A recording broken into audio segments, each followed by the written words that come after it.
Saturday को कौन से क्वेश्चन किए थे मैम? प्रश्न 1 और 2 किया था। Yes ma'am. पाठ का नाम क्या है? पंच परमेश्वर। पाठ का नाम याद होना चाहिए आपको। Yes ma'am. ये पता होना चाहिए कि आप कौन सा पाठ पढ़ रहे हैं, है कि नहीं? Yes ma'am. शानद पता है ना कौन सा पाठ पढ़ रहे हैं? यस पाठ 2 है ये, पंच परमेश्वर। इसके प्रश्न उत्तर कर रहे हैं हम। प्रश्न 1 और 2 मैंने सैटरडे को करवाया था आप लोगों को। Yes ma'am. आज हम करेंगे प्रश्न 3, 4, 5। ठीक है? Yes ma'am. चलो समझते हैं इसे। प्रश्न 3 क्या है?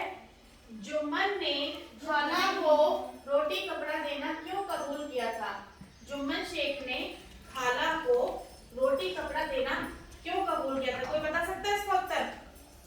बताओ। साइना खड़े हो जाओ, खड़े होकर आंसर दिया जाए। प्रॉपर्टी के लिए। मैम प्रॉपर्टी के लिए। प्रॉपर्टी के लिए, जायदाद के लिए। मैंने उसे समझाया ना कि जुम्मन शेख बड़ा ही लालची आदमी था। उसने सोचा हालांकि तो कोई बच्चे नहीं है, इनकी प्रॉपर्टी कहाँ जाएगी, इनकी जायदाद कहाँ जाएगी, चलो मैं इन्हें बढ़िया बढ़िया खाना पकवान खिलाता हूँ और ये वादा कर दूंगा कि मैं तुम्हें जिंदगी भर अच्छे से तुम्हारी सेवा करूंगा, खाना खिलाऊंगा, आप मुझे अपनी जायदाद मेरे नाम कर दें, है ना? यही तो ये सोचा था ना जुम्मन शेख ने। तो जुम्मन शेख एक बूढ़ी खाला थी, ठीक है? उनके पास थोड़ी सी जायदाद थी, परंतु उनके निकट संबंधियों में कोई न था, मतलब उनके कोई बच्चे थे नहीं। जुम्मन ने लंबे चौड़े वायदे करके वह जायदाद अपने नाम लिखवा ली थी।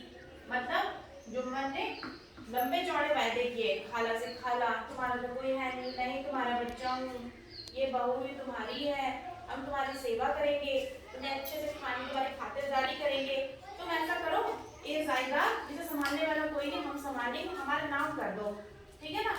जब तक दान पात्र की रजिस्ट्री नहीं हुई, जब तक रजिस्ट्री नहीं हुई थी तब तक तो खाना की खूब खातिरदारी हुई, ठीक है ना? तब तक तो खाना की क्या हुई, खूब खातिरदारी हुई, स्वादिष्ट पदार्थ खिलाए गए। रजिस्ट्री मुहर लगते ही इस खातिरदारी पर भी मुहर लग गई, और जैसे ही रजिस्ट्री पर मुहर लग गई, जैसे ही रजिस्ट्री नाम हो गई उसके, रजिस्ट्री हो गई उसके नाम पर, तो जुम्मन शेख ने क्या करा? खातिरदारी करनी भी बंद, सेवा भी करनी बंद, खाना भी बड़ी मुश्किल से देते थे। तो उसकी जो पत्नी थी करीमन, वो गाली गलौज करती थी, गालियां देती थी उसे, ठीक है ना? तो ये प्रश्न समझ में आ गया सबको? Yes ma'am. जुम्मन ने खाला को रोटी कपड़ा देना क्यों कबूल किया था?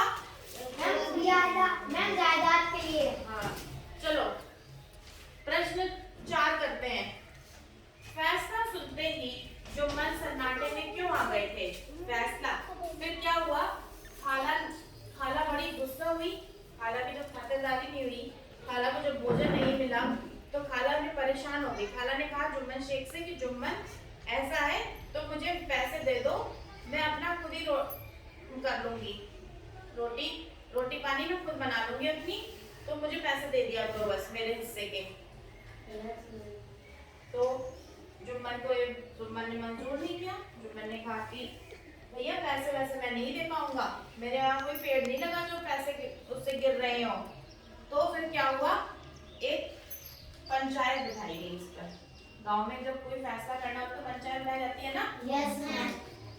तो पंचायत बिठाई गई, तो उसमें ये फैसला हुआ, पंचों ने फैसला सुनाया कि खाला जान को माहवार खर्चा दिया जाएगा, मंथली उन्हें पेमेंट दिया जाएगा, जिससे वो अपना रोटी कपड़ा पानी इंतजाम कर सके अपना, है ना?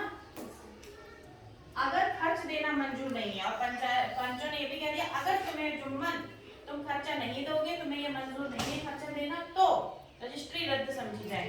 तो उन्होंने कहा तो फिर समझ लो रजिस्ट्री रद्द है, तो फिर उनकी रजिस्ट्री उन्हें वापस कर दी जाएगी, तुम्हें तुम्हारे नाम रजिस्ट्री नहीं होगी, और अगर अपने नाम रजिस्ट्री करनी है तो उन्हें माहवार खर्चा दिया जाएगा। आगे समझ में?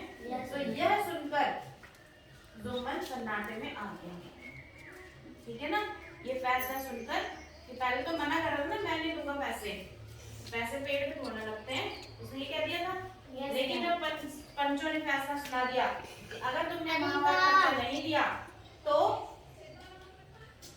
तुम्हारी रजिस्ट्री रद्द समझी जाएगी, तो ये फैसला सुन के जुम्मन सन्नाटे में आ गए। समझ में आ गया? यस। चलो लास्ट प्रश्न। सरपंच का आसन ग्रहण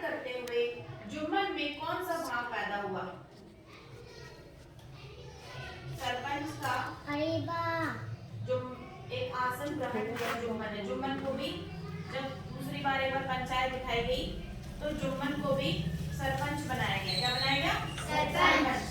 तो सरपंच का आसन ग्रहण करते हुए जुम्मन में अपनी जिम्मेदारी का भाव पैदा हुआ। जब जुम्मन को सरपंच बनाया गया तो जुम्मन को अपनी जिम्मेदारी का एहसास हुआ। उन्होंने सोचा, मैं इस समय न्याय के सर्वोच्च आसन पर बैठा हूँ, सत्य जौ भर भी टालना मेरे लिए उचित नहीं है। सरपंच ने, जो सरपंच होता है, जो फैसला वाला जज होता है, उसे गलत फैसला नहीं करना चाहिए कभी भी। वो न्याय के सर्वोच्च पद पर बैठा हुआ है। जो भी न्याय के, जब भी तुम भी बड़े होके किसी न्याय के सर्वोच्च पद पर बैठो, कभी तुम्हें न्याय करने का मौका मिले तो कभी गलत फैसला नहीं करना, सदैव सत्य फैसला करना, सत्य का साथ देना चाहिए। ठीक है ना? सत्य और ईमानदारी, जब भी तुम किसी सर्विस में, तुम्हारी सर्विस लगेगी, वहां तुम्हें शपथ दिलाई जाएगी कि मैं जो भी काम करूंगा सत्य और ईमानदारी के साथ, पूरी सत्य निष्ठा के साथ अपना कार्य करूंगा। इसलिए जब भी तुम्हें न्याय करने का मौका मिले तो हमें हमेशा सत्य का साथ देना चाहिए। तो इसी प्रकार जुम्मन को भी सरपंच का आसन मिला। तो जुम्मन ने भी कहा कि अब मैं सत्य के सर्वोच्च आसन पर बैठा हूँ, इस समय मुझे कोई भी गलत फैसला लेना नहीं चाहिए। तो इस प्रश्न का उत्तर क्या हो जाएगा? सरपंच का आसन ग्रहण करते हुए जुम्मन में अपनी जिम्मेदारी का भाव पैदा हुआ। किसका भाव पैदा हुआ? जिम्मेदारी का। तो ये प्रश्न 3, 4, 5 समझ में आ गए? Yes ma'am. अब सारे प्रश्न 1 से लेकर प्रश्न 5 तक अपनी नोटबुक में सब लोग कर लेंगे, फिर मैं चेक करूंगी। अब इसे लर्न करना है होमवर्क में। आज घर जाके इन सारे प्रश्नों को लर्न करना है, याद करना है। ठीक है? लेसन की फुल रीडिंग करेंगे, होमवर्क है, और इन्हें क्वेश्चन आंसर को याद करेंगे। ओके?